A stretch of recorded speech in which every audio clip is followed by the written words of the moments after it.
mamusiin laki ng kapangyarihan na kami gabayan, pagdubayan, sa bawat sandali ng aming buhay, sa kapatagan lupa nito.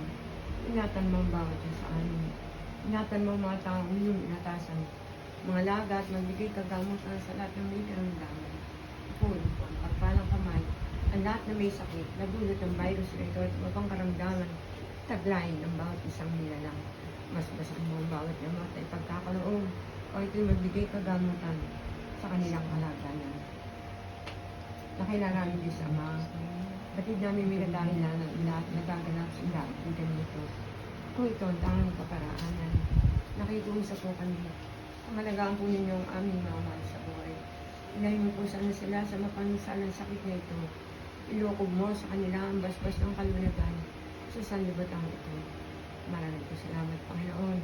Kaya naman di mo kami pinababayaan kasama ng aming mga mahal sa buhay.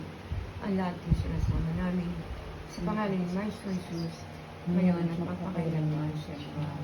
Maraming po salamat sa biyang buhay, matiyan espiritual na pinagkakaloob mo po sa aking mga anak, manugang at mga apo. At sana po, lalo na po ang wala rito, na sina Bodi, sa po ng kalang pamilya, si Kevin Descalupas, sa po ng kalang pamilya, gabayan mo rin po sana sila, malayo sa pangalan ng disgrasya ko tamaan. Maraming po salamat, Panginoon. At dumating na naman po ang Paskong ito.